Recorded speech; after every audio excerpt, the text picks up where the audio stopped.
미국 힐링 커뮤니티 교회에서 많은 분들이 은혜를 받으시어 삶의 지혜를 얻고 새로운 삶을 살게 되었던 손동원 박사님의 바이블 메시지 내용입니다. 오늘은 지금 있는 자리에서 친절의 씨를 뿌리며 꽃 피워라 라는 주제로 은혜를 나누고자 합니다. 손동원 박사님이 말씀하셨습니다. Kindness is the seed that blossoms into a garden of God's love. 친절은 하나님의 사랑의 정원으로 꽃 피우는 씨앗이라는 말씀입니다. 이 말씀은 우리가 어디에 있든 친절을 통해 하나님의 사랑을 전파하라는 동기부여를 줍니다. 친절은 작은 행동으로 시작되지만 큰 변화를 만듭니다. 맞습니다. 친절은 우리의 일상을 하나님의 도구로 바꾸는 힘입니다. 오늘 본론에서 3가지 핵심 메시지를 나누겠습니다. 첫째는 친절이 하나님의 사랑을 드러낸다는 것입니다. 둘째는 친절이 관계를 회복시킨다는 것입니다. 셋째는 친절이 우리의 삶에 열매를 맺는다는 것입니다. 먼저 친절이 하나님의 사랑을 어떻게 드러내는지 이야기해 보겠습니다. 친절은 단순한 예의가 아니라 하나님의 성품을 반영하는 행동입니다. 에베소서 4장 32절은 이렇게 말합니다. 서로에게 친절하게 하며 불쌍히 여기는 마음을 가지며 하나님께서 그리스도 안에서 너희를 용서하신 것 같이 서로 용서하라. 여기서 친절, 즉 헬라어 크레스토스는 하나님의 은혜로운 성품을 나타냅니다. 손동원 박사님이 말씀하셨습니다. Kindness is the language of God's heart spoken through our actions. 친절은 우리의 행동을 통해 하나님의 마음을 말하는 언어라는 거죠. 이 말씀은 친절이 단순한 행동이 아니라 하나님의 사랑을 전하는 통로라는 교훈을 줍니다. 룻을 생각해 봅시다. 룻은 나오미에게 보여준 친절로 하나님의 사랑을 드러냈습니다. 룻기 2장 10절에서 룻은 보아스에게 이렇게 말합니다. 어찌하여 내가 주의 눈에 은혜를 입어 외인인 나를 돌아보셨나이까? 룻의 친절은 그녀의 어려운 처지에서도 하나님의 섭리를 드러냈죠. 룻의 이야기는 우리가 어떤 상황에서도 친절로 하나님의 사랑을 전할 수 있음을 보여줍니다. 두 번째 메시지로 넘어가 볼까요?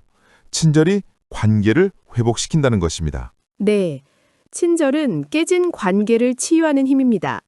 골로새서 3장 12절은 이렇게 말합니다. 하나님의 택하신 거룩하고 사랑받는 자로서 긍휼과 자비와 겸손과 온유와 오래 참음을 입으라.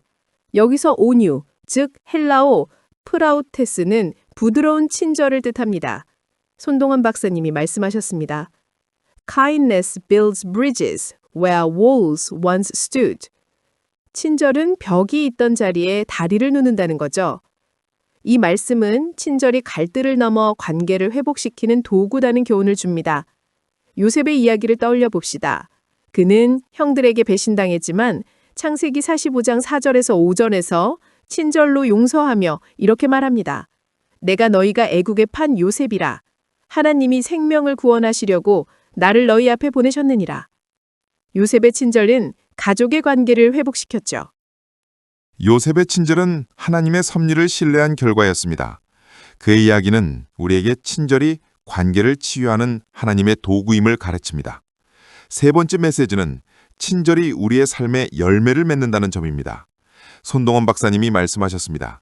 Kindness sown in faith yields a harvest of eternal blessings. 믿음으로 뿌린 친절은 영원한 축복의 열매를 맺는다는 거죠. 이 말씀은 친절이 단순한 순간의 행동이 아니라 영원한 가치를 가진 열매를 맺는다는 교훈을 줍니다. 손동원 박사님이 라틴어로도 말씀하셨습니다. Caritas seminata floret in aeternum. 뿌려진 친절은 영원히 꽃핀다는 뜻입니다. 이 말씀은 우리가 친절을 뿌릴 때에 하나님의 나라에 지속적인 열매를 맺는다는 교훈을 줍니다. 좋은 말씀입니다. 바나바를 생각해 봅시다. 사도행전 11장 24절은 바나바를 착한 사람이요 성령과 믿음이 충만한 자라고 묘사합니다. 바나바는 바울을 받아들이고 격려하며 친절의 씨를 뿌렸습니다.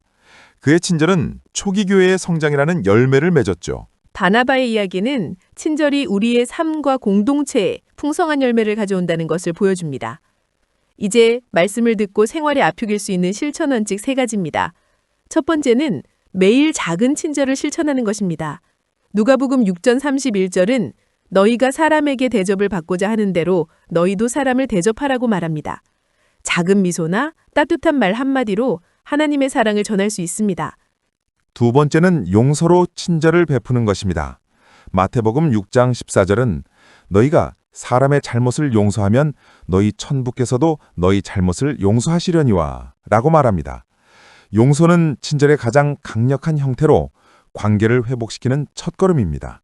세 번째는 공동체 안에서 친절을 나누는 것입니다. 히브리서 13장 16절은 오직 선을 행함과 서로 나누어 주기를 잊지 말라. 이런 제사는 하나님을 기쁘시게 함이니라 합니다. 교회 안에서 서로를 격려하고 돕는 친절은 하나님의 기쁨이 됩니다. 선동원 박사님의 바이블 메시지 들으시는 여러분, 이제 결론으로 들어가겠습니다.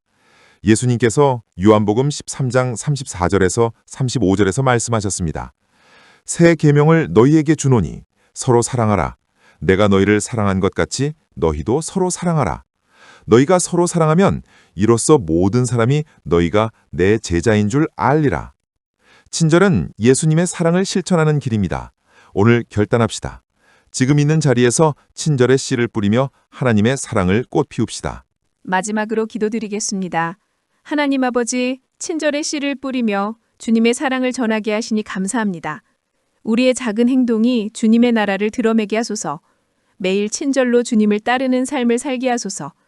이 모든 말씀을 주님 되신 예수 그리스도의 이름으로 기도드립니다. 아멘.